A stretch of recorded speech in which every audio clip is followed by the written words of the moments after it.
It's not going to be comes in and I go here and then I go here and I'm doing all this and he gives me a check here and I wedge here and I go here and, you know, because the truth is, what are they going to do? They're going to be trying to protect themselves. They're going to be trying to throw counterattacks. What is missing in your Panantukan training? Up next.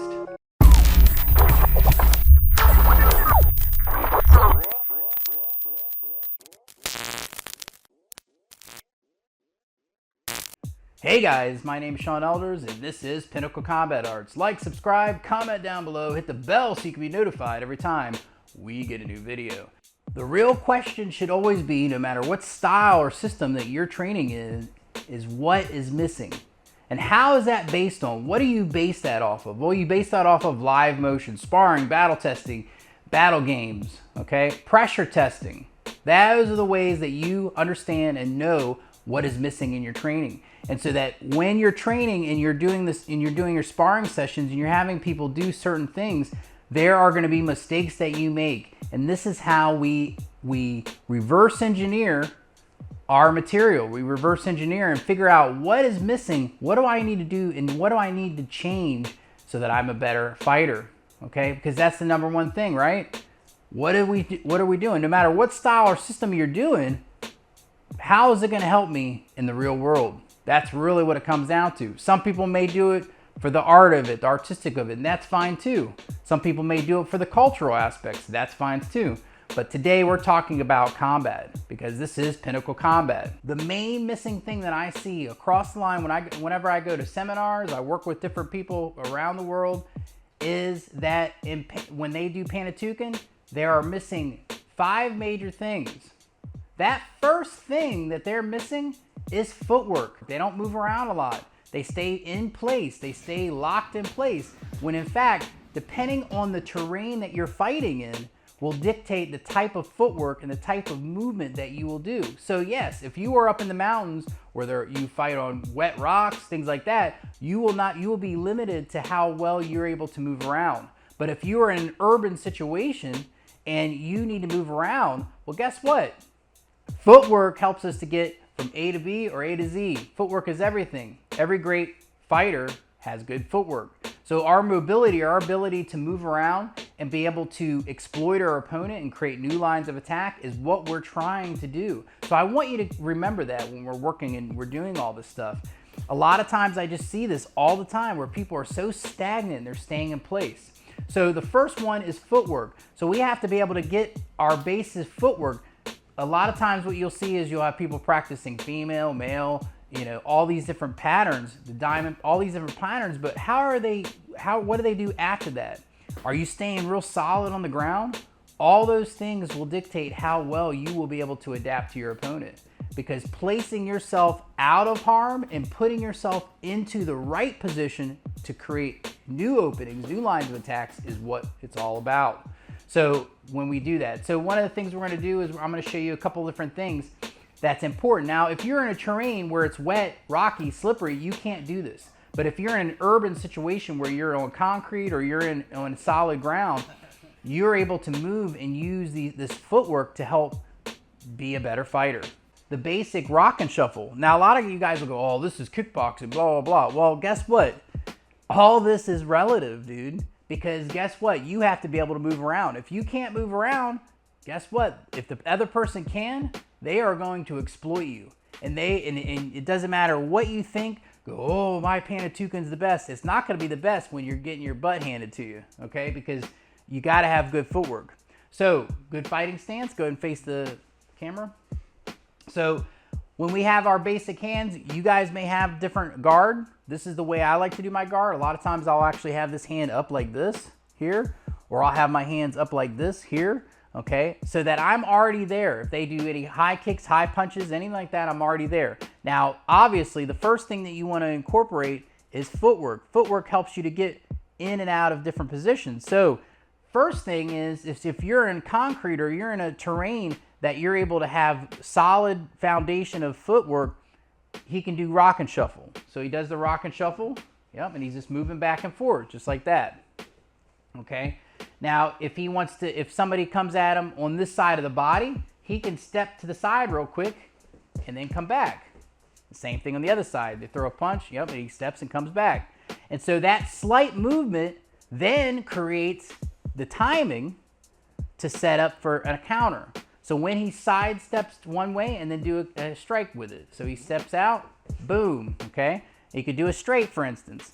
If turn towards me now, if I'm going here like this and I bring this hand out and I do an overhand, he's gonna move off and he's gonna set off like that. He could do a straight line or he could do a round line, okay? I want you to start thinking like that. Round lines are overhands, hooks, uppercuts, okay? Any kind of round movement. Straight lines, a jab or cross, okay? Or it could be a backhand, back knuckle, any of those things. So if I come here and he moves, and that's the whole thing. So what he did was he gave himself time and took my time away by doing that. If I go on this side, he moves off. Look, he did an overhand on the inside. How about that? So that is the key. So then another one is that if he's closer to me and I come in to do the attack and he's gonna step straight back and come back with an attack, whoop, and he steals my timing. Here, steals my timing. Just like that. That's another one. Steals my timing, just like that. And he can do different tools based on what's there. If my hands are up high and he goes here, he can go low. If my hands are down low like this, he can come in. Boom. Look at that. Here. Yeah. If I go here like this, boom, just like that. And he's using his footwork to help set up his movements. Okay. So that is the basics, some of the basics of that. Now, if he did, for instance, female, so we're going to do female overhands. Okay, you know those real well. Okay, you could do female overhands. So if I come in like this and he just steps off and he changes the line, if I come here, boom, and he can also do it on the other side, the same one. Doesn't make a difference because he can bring his hand over my straight and hit me. See that? If I come in here, boom, look at that, he hit me. I come in, boom, he hits me. Okay, these are ways to change the line. Now he's going to do. I'm going to come in with a jab, and now he's going to do round kicks with the female step. So I come in here like this, and he steps off, and he does a female step with a round kick. Boom, just like that. Boom. And he just moves his head just at the last minute to get out of the way. Boom, just like that. Boom. And then what is he going to do? He's going to have a setup, a combination behind it.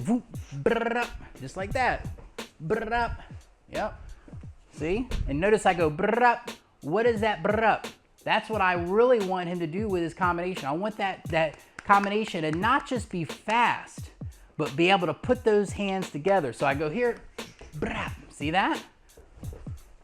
Okay, because we listen and hear a drum beat. That's what the Filipino martial arts, we should have a drum beat, a rhythm going on inside of us when we're doing this. That's the key. Now he's gonna combine the two together. So he can decide if he wants to do an overhand and do a combination behind it or a round kick. Boom. Yep. Bam. Yep.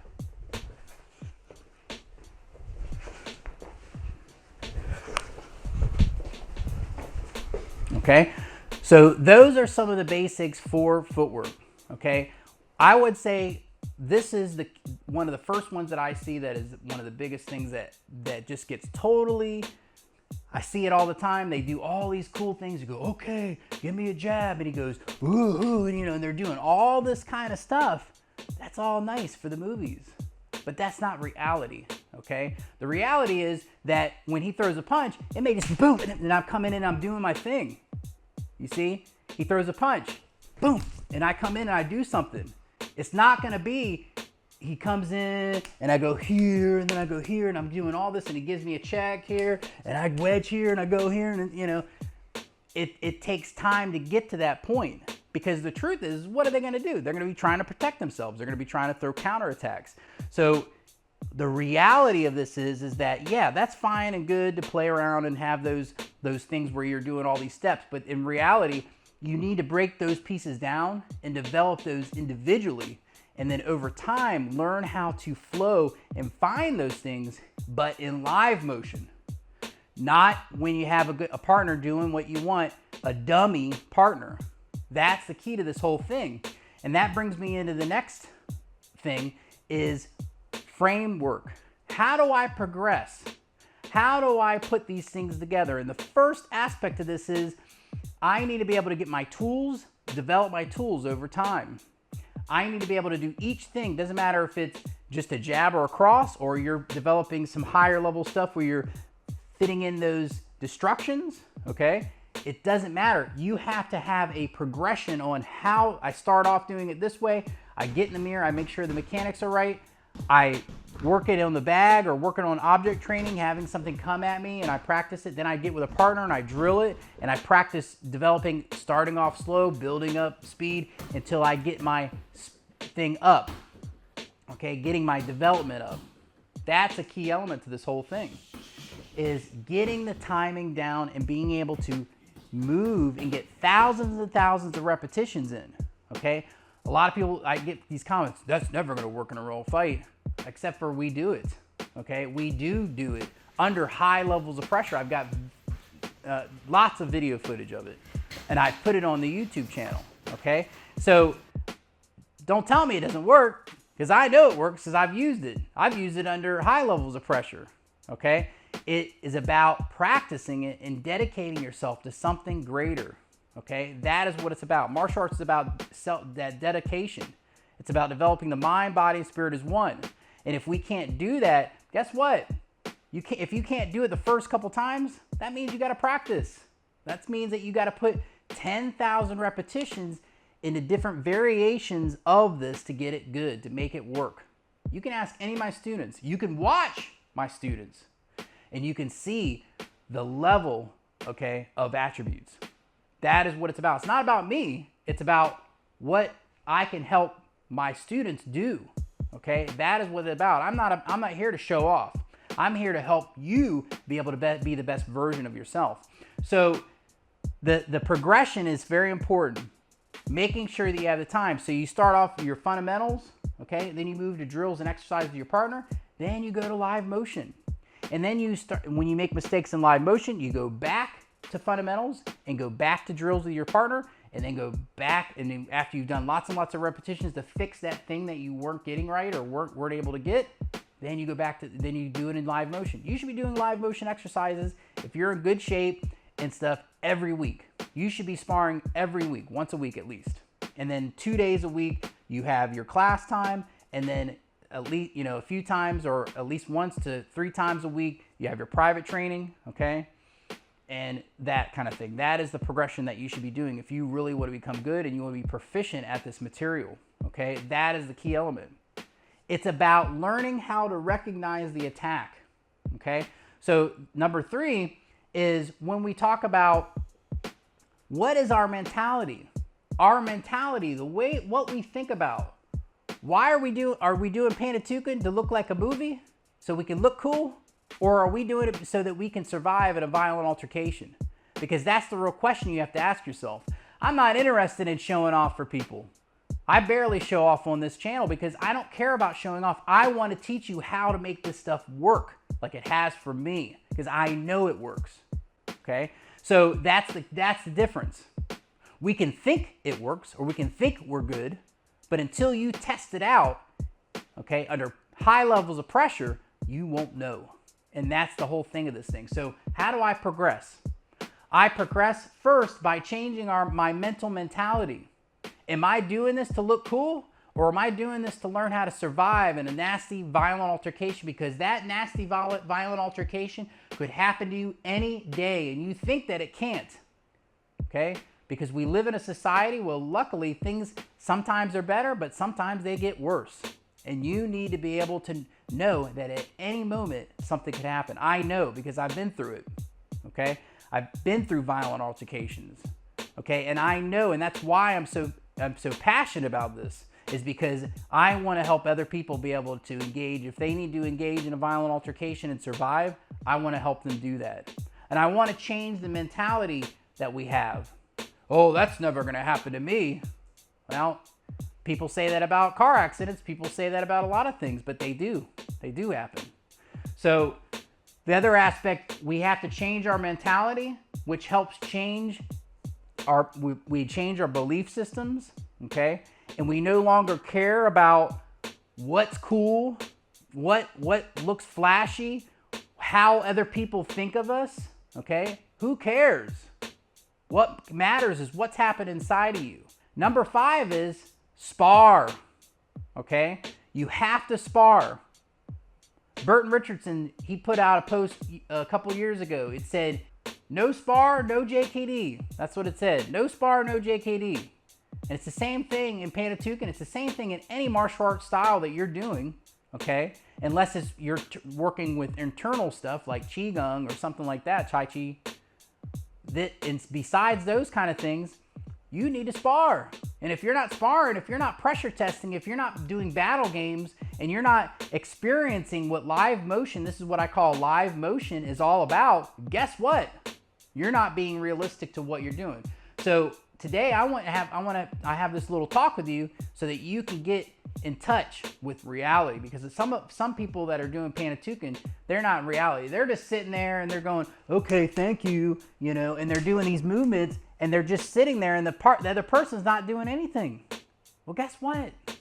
That's not how it works. You've got to he spars once a week. Okay? He pressure tests once a week. Look at his face. He knows it. Jessica, the person that's operating the camera, once a week they go in and they punch each other in the face. Okay? They're working out the things that they've got to work out to be better. Okay? Because that is the reality of things. That's what martial arts is all about. It's about reality. Okay? So I hope this touched your heart. Hope this tapped into your brain. I'll see you guys next time. Go to our website, pinnaclecombatarts.com. There you can find out more about what I do and the classes that I provide. Thank you guys so much for your support and have a great day.